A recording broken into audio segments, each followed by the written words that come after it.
what I learned from Psalm 46's most powerful verse. What you may not know is that there is a chapter in the Bible that carries a power far greater than what mortal eyes can measure, a chapter that if you allow each word to sink deeply into your soul, your life will never be the same. That is Psalm 46. And I tell you this from the very experience my soul has lived through. I've seen many people standing on the edge of despair, collapsing under the upheavals of life. Yet the moment even a single verse of this psalm rose within their hearts, light broke forth.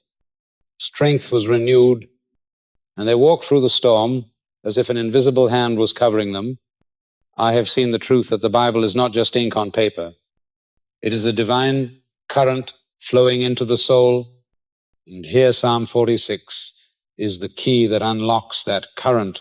When I read the first line, God is our refuge and strength, a stillness covered me, as if the universe had ceased to tremble, and I was drawn into a safe center.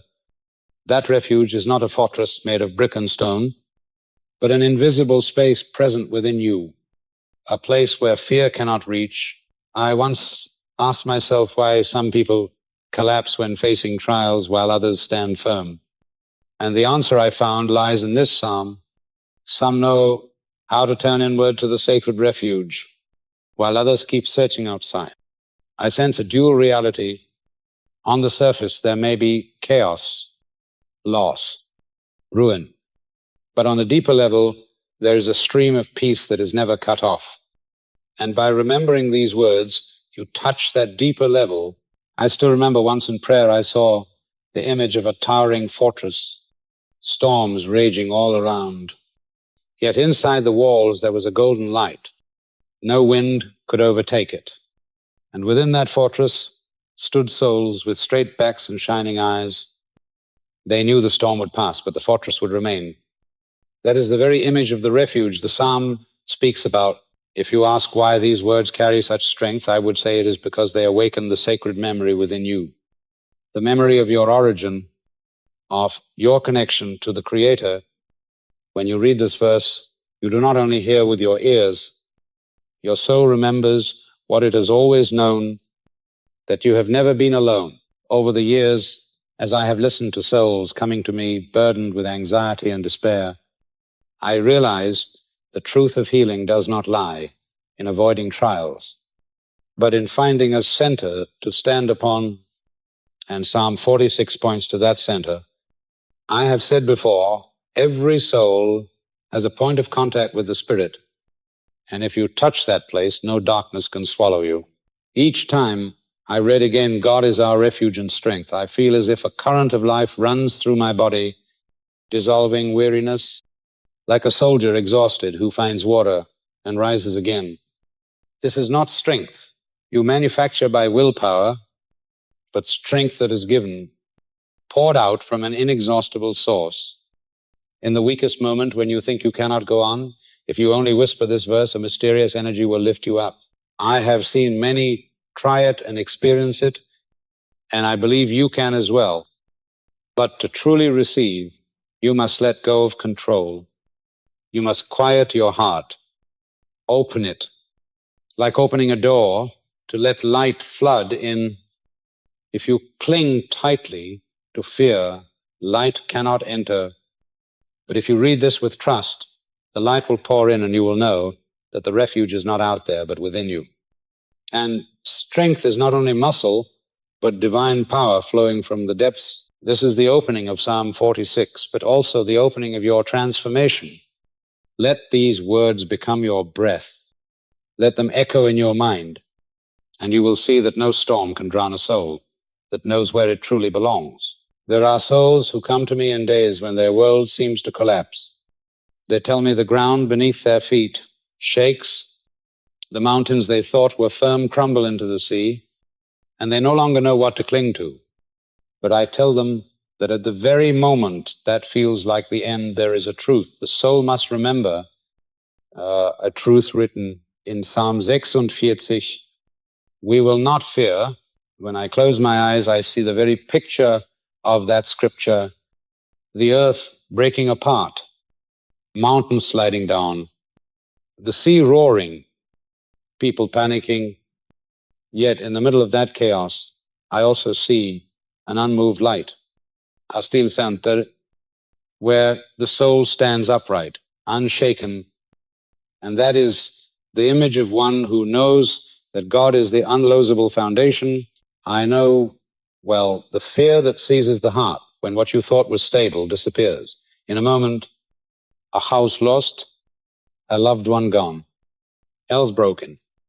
Yet I also know that fear is not destiny. It is only a surface wave, and deeper down the soul still has ground to stand upon, because the Creator remains, and He is the true rock. In many prayers I have seen clearly people are not destroyed by upheaval, but by letting fear become their master. And this psalm was written to break that power. I saw a man who lost everything in a great fire. He sat among ashes, his hands trembling, yet his lips repeating, I will not fear. And that very phrase kept his soul from sinking. Days later, friends gathered to help. Another path opened, and he understood that strength does not lie in possessions restored, but in not letting fear devour him. I, too, have lived through moments when my own being shook, when everything outside fractured, and I learned that reason cannot overcome panic, for reason only sees danger before the eyes. Only faith bound to the Spirit keeps us standing, and that faith begins by repeating these words. We will not fear. Each time you read them, your soul vibrates with another rhythm, a frequency above the roar of the sea, and little by little you feel yourself no longer dragged down by anxiety. I want you to understand this psalm does not promise that mountains will cease to fall or cease from roaring, but it promises that even when all these things happen, your soul can still stand, because there is a place that cannot be shaken. It is the presence of God within you. Let these words become your breath in the difficult day, and you will know that no storm can drown a soul that has chosen to anchor itself in eternal truth. I have spoken with people who once thought that safety meant walls unbroken, riches stored up, or relationships that would never change. And when those things collapsed, they thought they themselves were destroyed.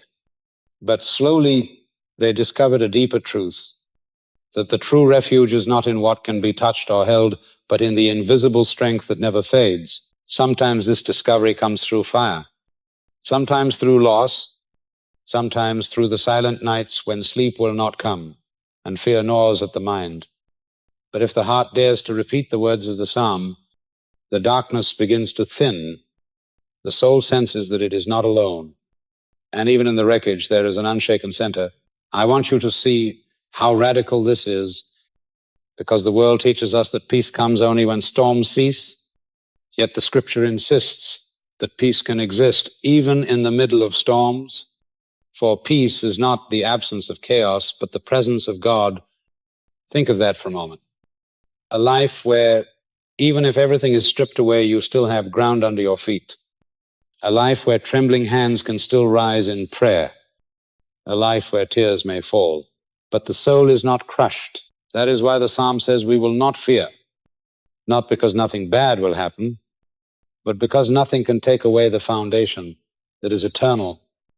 I want you to take this into your own days. Whisper it when your chest tightens.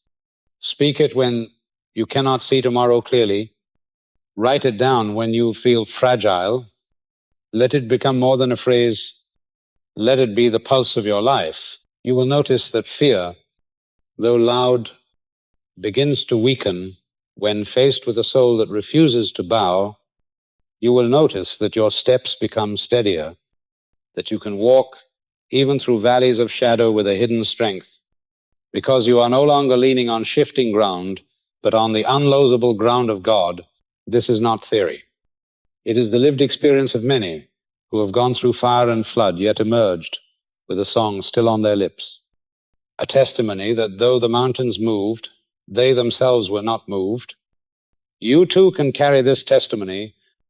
You too can discover that the truest refuge is not found when danger is absent, But when faith is present, and in that place you will find that no terror can master you. So when the day comes that feels like the end, remember the words, remember the image of the soul standing unshaken in the storm. Remember that there is a place that cannot be destroyed, and in that remembrance choose again and again to declare, we will not fear. As I went deeper into Psalm 40, the image of a gentle river appeared in the midst of chaos. That river flows through the city of God, bringing joy to hearts. And I know this is not merely a poetic symbol, but a sacred reality present in every soul, because even in the storms of life there is still an underground current, nourishing and renewing the human spirit from within. And when you learn to drink from that river, fear will gradually fade away. I have many times seen in spiritual dreams a radiant stream of water flowing through the body, entering every cell and bringing healing. This is not an imagined picture, but the manifestation of the sacred life force. It is still circulating in you, whether you are aware of it or not. When I read that there is a river whose streams make glad the city of God, I immediately understood that this holy city is also the human soul where God dwells, and that river is the Spirit flowing into your heart, nourishing, renewing, and giving life. In many moments of prayer, I clearly sensed one truth, that whenever people drift away from awareness of the Spirit, they dry up, worry, and see life as only darkness.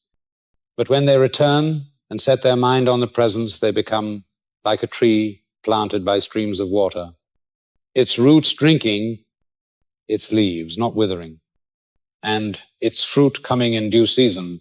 I remember a woman who came to me in despair. She had lost her job, her health, her family broken. She said she saw no reason to go on. I only told her to sit still and repeat again and again, there is a river whose streams make glad the city of God. She closed her eyes and let those words echo within. A few days later, she returned with a brighter face. She said she felt a peace flowing in her heart, not because her circumstances changed, but because a new source of life was rising from within. And it was that river that saved her from the pit. I want you to know this river is not out there. It is not blocked by mountains or seas. It is right within your soul. It is the abiding presence of the Spirit. And when you turn inward, you will realize that joy does not come from possessions, but from this flow I too have experienced in my most weary days, when my body was exhausted and my mind full of anxiety. I chose to sit still and listen inside, and I felt a cool stream pass through, dissolving my weariness, bringing new strength. That was when I understood that the psalm is not speaking of distant things, but pointing to a real experience. I also saw the connection with other visions in Scripture, the river flowing out of Eden to water the garden, or when the prophet Ezekiel saw water flowing from the temple, and wherever it went, life appeared. All point to the same truth, that the river of God is the inexhaustible source of life for the world and for every soul. You may ask how to sense that river, and I would say by placing yourself in the presence, through prayer, through silence, through letting go of worries and allowing your heart to open. Then you will feel a stream beginning to flow within you, bringing joy that no circumstance can take away. The psalm writes that God is within her. She will not fall. And I know that when you let the Spirit dwell in the center of your soul, you will not be toppled by external upheaval, because you are anchored in what cannot be shaken. In many visions I have seen that when dawn breaks and darkness fades, the help of God is revealed. And this is the meaning of the promise that He will help at break of day. Deliverance never comes late. It comes at the very hour when you think there is no way out. I want you to picture that right now a river is flowing in you. It is not noisy like a waterfall, but gentle and steady. It nourishes every part of you. And if you learn to trust and drink from it, you will no longer fear. You will have joy regardless of circumstance. and you will see clearly that the city of God is your soul, where he dwells, and he will never let that city be overthrown. This is the truth. The psalm wants you to remember that in the midst of storms there is a river, and that river is enough to renew your whole life. The nations rage, the kingdoms totter, but he lifts his voice and the earth melts. This is not a vague metaphor, but a sacred truth about the supreme order of the Creator, where all human power is like dry grass before the fire. I've often explained that upheavals in history, wars, collapse of dynasties, rise and fall of empires, all reflect a greater battle within the human soul. When the soul resists the call of the Spirit, the outside is filled with turmoil. But when the soul yields, peace and order are restored. Therefore, the words of Psalm 46 speak not only of nations or politics, but also of the silent battle within every individual. I remember once a young man came to me saying, the world was full of injustice, that news every day was only violence and chaos, and he felt himself drowning in fear. I told him to read these words, God lifts his voice and the earth melts, meaning all that noise is not final. With a single word from the Creator order, returns, and he grew silent, his eyes less anxious, for he understood that true control does not lie in human hands, but in the hands of God. I know that in your personal life, too, there are nations raging, conflicting desires, colliding thoughts, passions and fears tearing you apart. These are the nations within you. And when they roar, you feel your mind like a battlefield. But with a single moment of yielding and allowing the Spirit to speak, all that chaos dissolves. You will feel a powerful silence descend like a true king entering, and every rebel bowing. I myself have experienced in my own soul when anxious thoughts rushed like a chaotic crowd. But when I stopped, prayed, and said, God is my refuge, that crowd scattered at once, and I knew this was the very image of the psalm.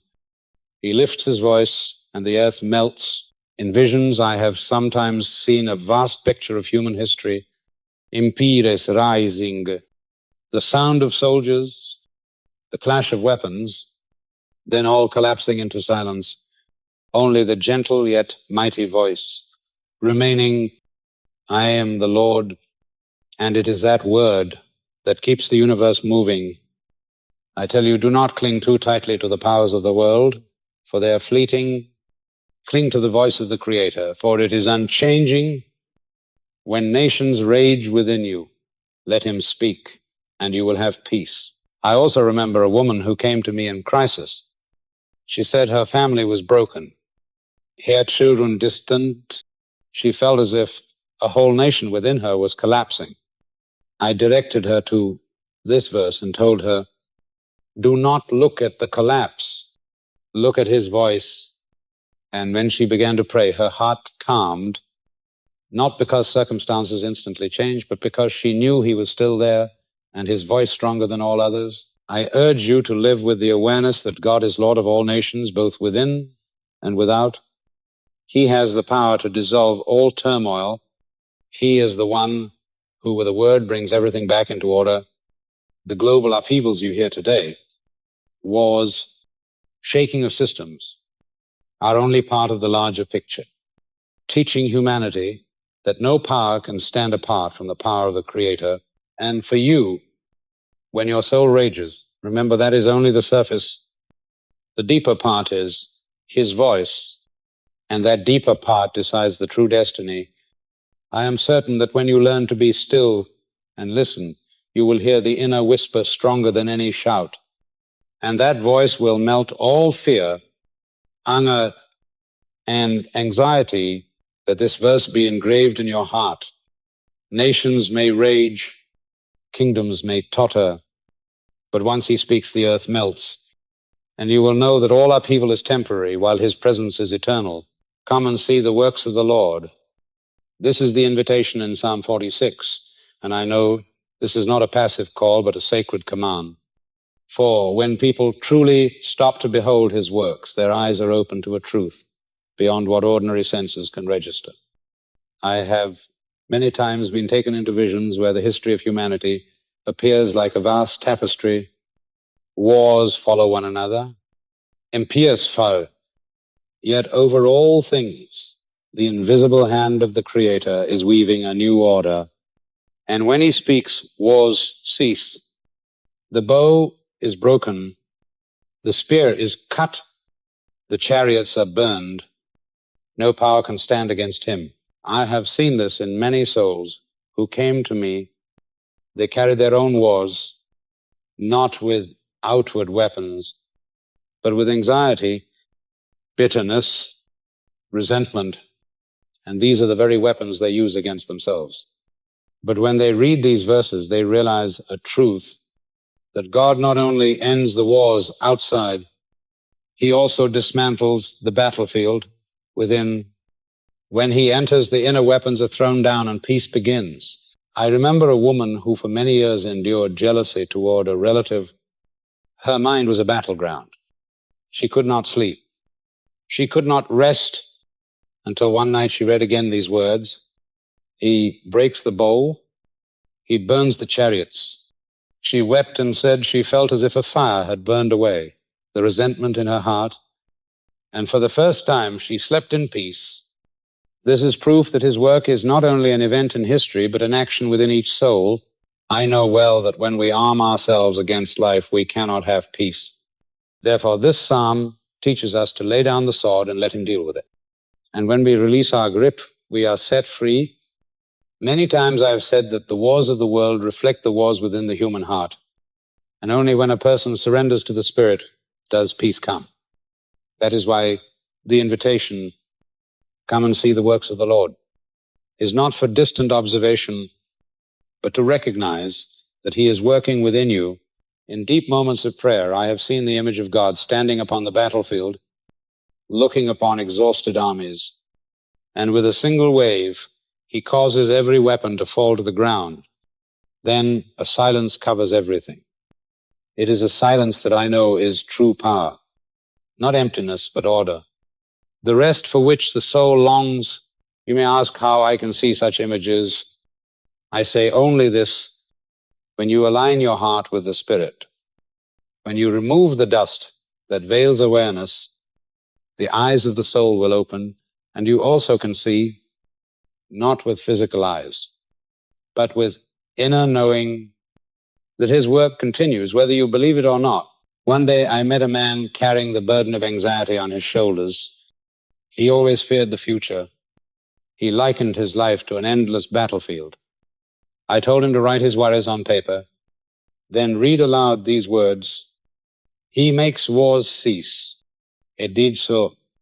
And afterward he said that a weight in his heart had fallen away, and he could breathe in peace.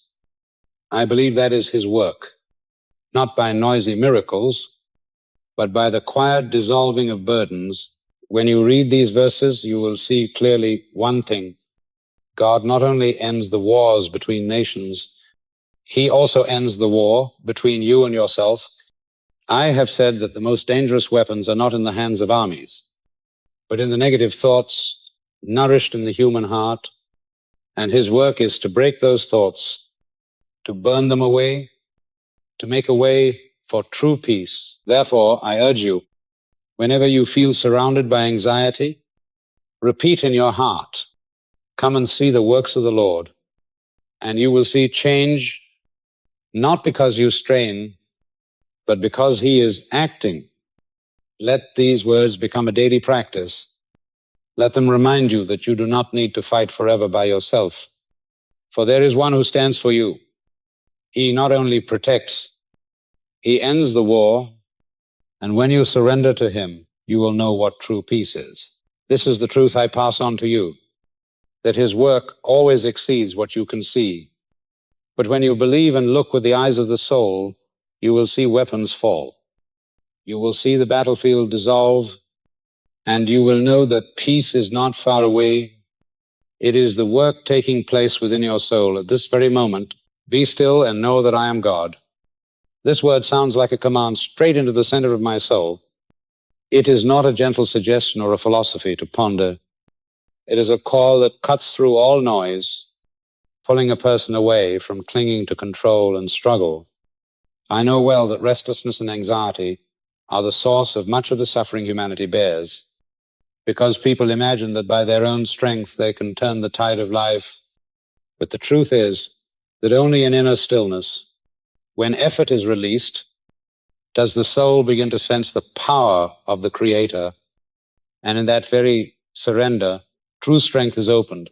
I have lived through moments when life around me was full of upheaval, news pressing in, people coming for help, my mind wanting to rush in and manage everything. Yet in such times when I stopped, breathed slowly, and let this sentence sound within, "Be still and know that I am God," I saw a reversal. Instead of me trying to hold up the world, the Spirit lifted me, and the world no longer weighed me down. I did not have to brace myself. I only needed to stand still in the awareness that He is there. I know many people fear stillness, because in stillness they must face emptiness and dark thoughts. But this is exactly why God says, "Be still." For only when we stop running do we discover that behind the fog of anxiety is His steady presence. Stillness is not a meaningless void. It is the space where sacred power speaks. When you stop shouting, you hear the true whisper. I once met a woman who ran her whole life to prove her worth. She worked without ceasing, sacrificed everything, yet her soul was never at peace. Then one day she collapsed. She came to me and asked how to find balance. I gave her no formula. I only told her to sit, close her eyes, and repeat this sentence, "Be still and know that I am God." At first she felt uneasy. Then slowly tears fell, and she said that for the first time in many years she felt held by a presence greater than herself. That was the moment she let go and allowed the Spirit to act. I understand clearly that this word is not only for prayer time, but for every ordinary moment. When you are pressed in a crowd, when work piles up, when family is tangled, take 1 second to stop, breathe, and remember, be still and know that I am God. And you have opened a gap for light to enter, and that light changes the whole inner space. I also see that the second part of this sentence, "I will be exalted among the nations, I will be exalted in the earth," carries a certainty no one can break. It means history is not sliding into aimless chaos. It is moving toward the day when His exaltation becomes evident to all peoples. And even when the world today is full of contradictions, you can trust that in the end His order will be declared.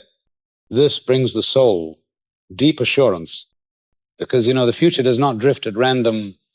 It moves toward a sacred appointment. In visions I have seen, there was a time I saw humanity running in panic, each person clinging to something. Possessions, power, fame, then all dissolved, and a silence covered everything. And in that silence, a light from heaven shone down. The word sounded, "Be still and know that I am God." And when that word resounded, all people knelt. No more resistance, no more panic. And peace overflowed. I believe every soul has a day like this. The day you stop resisting and let this word become the center. And when that day comes, you will understand that stillness is the shortest path to meet Him.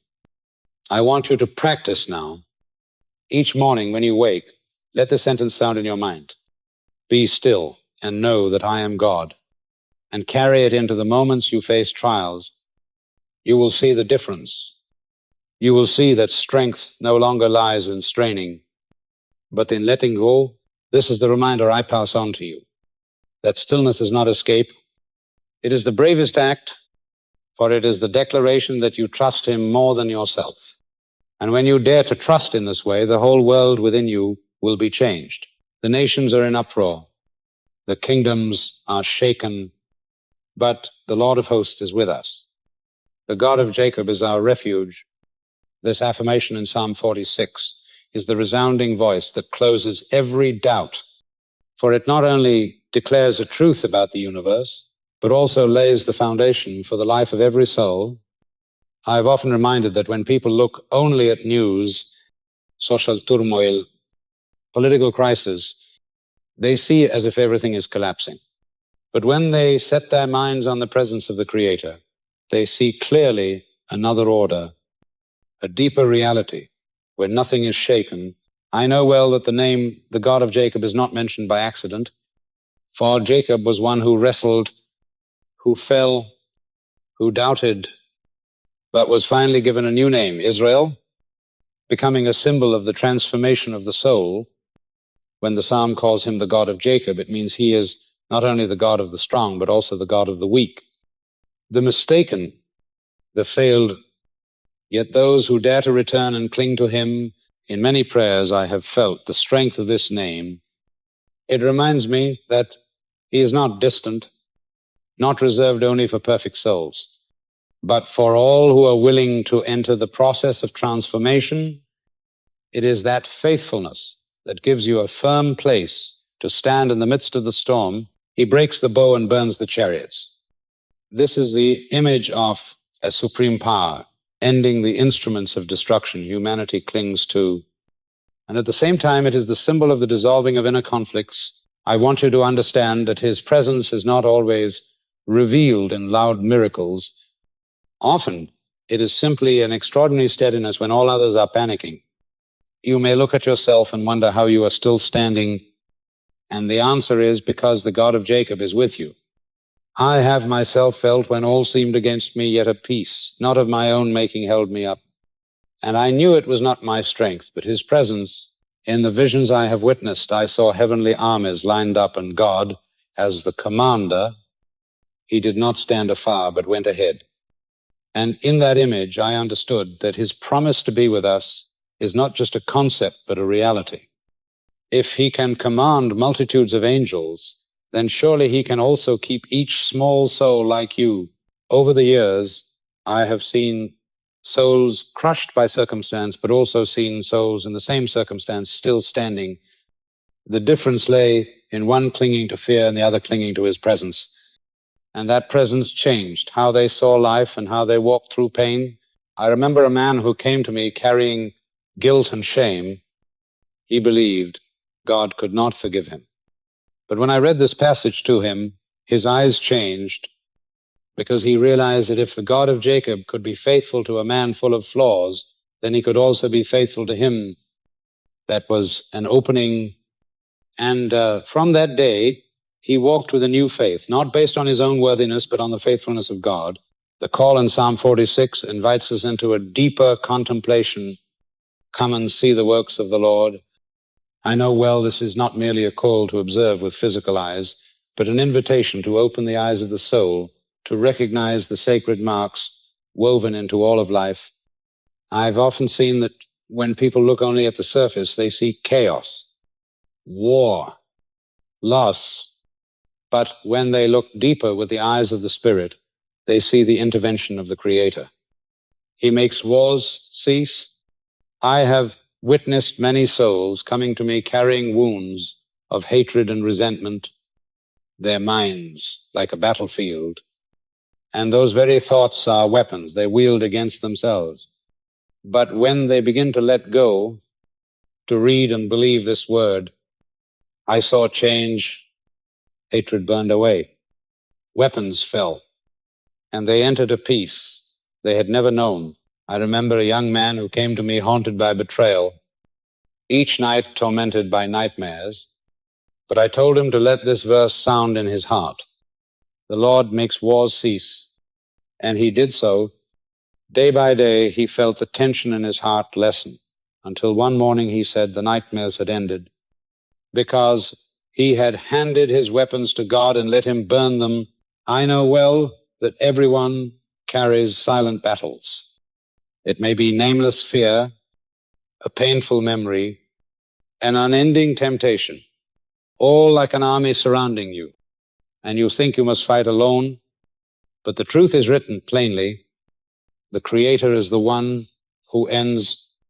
He does not leave you trapped. He breaks every tool you or your enemy use to prolong the fight.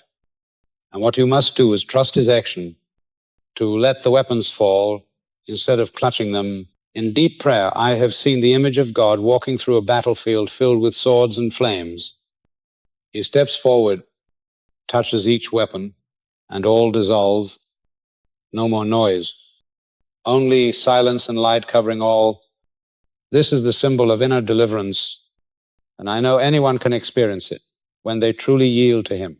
I want you to understand that war is not only the bloodshed outside, but also the long nights you cannot sleep because of colliding thoughts, self-blame, anger, worry. And if you do not let God burn these things, you will be consumed. But if you let him act, you will enter a peace no force can break. I have said that salvation is not running from the battlefield, but letting the Creator rule the battlefield. And when he rules, war ends. Peace is established not only on earth, but within you. I also see that his work is not always obvious. Sometimes you will still see noise and clash, but even then, if you open your heart, you will sense something strange. As if the noise loses power, as if the fire no longer burns, because the weapons have already been broken within your soul. I want you to be assured that what you are facing is not final. No matter how fierce, his presence is stronger and he's still working. He is still breaking, still burning, still ending. Even when your eyes do not yet see, I urge you each day to set aside a moment to read this verse again and let it soak into you. For the more it sounds in your heart, the more you feel burdens lift, anger weaken, fear loses strength, and you will know that he is making wars cease within you. I have seen many delivered by living in this verse. They no longer strain to fight. They live in rest. And that rest becomes a testimony stronger than any theory that the work of God is real, that peace is real, and that when he enters every war, outward or inward, ends. I have also seen how often people confuse silence with passivity. They think that to be still is to do nothing, but in truth, stillness is an act of the highest trust. It is the choice to stop wielding broken weapons and let the hands of God move. It is to step back from the compulsion to control and instead lean entirely on the power of the Creator. When you practice this stillness, you discover it is not emptiness, but fullness. It is not weakness, but strength. For in that silence, you are no longer trapped by your thoughts, but held by his presence.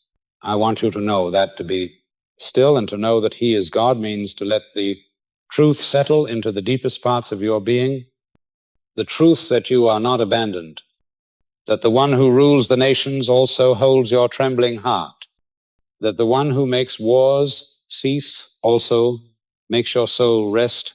The world shouts for action, for noise, for constant struggle. But this psalm whispers another way, the way of surrender that leads to victory, the way of yielding that leads to peace, the way of stillness that leads to the surest knowledge. He is God, and when you live in that knowledge, you begin to walk differently. Storms may rage, but they do not shake you. Enemies may rise, but they do not conquer you. Fears may whisper, but they do not define you. Because your soul has found its dwelling place in the eternal. This is the invitation written into the verse, not simply to believe that God exists, but to know him in a way that transforms how you stand, how you breathe, how you face every battle. Be still and know that I am God. Let these words echo in your heart until they become the ground you walk upon, and you will find that every war has already been ended by the one who reigns forever. The final declaration in Psalm 46 is not merely the end of a song, but the resounding affirmation for every soul that the Lord of hosts is with us. The God of Jacob is our refuge. I know this is not a temporary reassurance, but an eternal foundation for the soul to walk through the upheavals of life. I have many times seen people collapse because they forgot this truth. They thought that loneliness and suffering proved they were abandoned. But when I directed them back to this verse, another strength immediately appeared. For his presence is never withdrawn. Even when the soul feels its darkest, I remember a man who came to me in despair. He had lost his family and his job. He said he had nowhere left to go. But when I reminded him of this word, he sat in silence, tears streaming. Then he said that for the first time in months, he felt he was not completely abandoned. And from that moment, he began to live again, taking small but steady steps.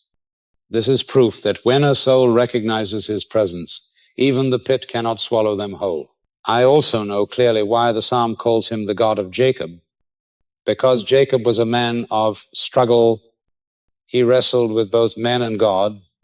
He was full of flaws, yet in the end he was given a new name, Israel, meaning one who has prevailed in the struggle. This shows that God is not unfamiliar with weak souls. On the contrary, he enters that very weakness and transforms it into a testimony of his faithfulness. When you read this verse, you are affirming that even in imperfection you still have a refuge that cannot be shaken. In many visions I have seen, when the world is in turmoil, when nations rage and kingdoms fall, still in heaven there stands an army unshaken, light shining from their commander, and he says, I am with you. And immediately darkness loses its power. This is the image I want you to engrave in your heart, that you are never alone. Even when your eyes cannot see, there are still heavenly hosts surrounding you. There is still an invisible strength keeping you from collapse. I have said that the presence of God is not only for comfort, but also for empowerment, meaning he not only shelters you in the fortress, but also strengthens you to step out and continue the journey. Many souls think refuge is only a hiding place, but the truth is that it both protects and empowers, so that you may stand firm in trial like a warrior resting and being equipped before fighting again. I want you to understand that the final words of Psalm 46 are not just repetition, but a closing circle. It begins with God as our refuge and strength, and ends with the affirmation that he is with us. This is an embrace encompassing the whole of life, reminding you that from beginning to end, he is still the foundation, still the strength, and still the abiding presence in deep hours of prayer. I have felt this covering clearly like a dome of light surrounding, and I know this is something anyone can experience if they dare to open their heart and trust, for his presence is not only an abstract belief, but a tangible reality. I remember a woman who endured long illness. She said there were nights she thought she would not live until morning. But each time she repeated this verse, the Lord of hosts is with us, she felt a peace descend, and she slept. Through the months, her health slowly recovered, and she said what kept her alive was not only medicine, but his presence. I also believe that today's world, full of conflict and anxiety, needs more than ever this affirmation, because if humanity keeps forgetting that the God of Jacob is still our refuge, they will continue to weaponize fear and hatred. But if they return, they will find another way, the way of peace, and that is the invitation of Psalm 46. I want you to do one simple thing. Speak this verse aloud each day and let it become truth within you. Let it build an invisible wall around you, so you no longer walk alone. Because even when you stumble, the God of Jacob is still faithful, and he is still your refuge. This is what I have lived, what I have witnessed, and I pass it on to you, so that you may know there is no power greater than his presence and no safety more secure than sheltering in him. As I close the journey through each verse of Psalm 46, what echoes in my soul is no longer only the images of quaking mountains or gentle rivers, but a deep awareness that God is always present. And that very presence is the key to all that the soul seeks. I have seen clearly that people strive to find refuge out there, in wealth, in fame, in control, but all these collapse. Only one refuge never changes. It is him. And this is no longer theory, but an experience I have lived through many years of prayer and listening. I realize that external upheavals are only waves on the surface, while at the deeper level there is an unchanging stillness where God dwells. And when the soul learns to dive into that depth, it finds a peace that cannot be taken away. It is this peace that lifted me in days when I felt exhausted, and I know it is also available to you, for it is the promise for all who seek Him.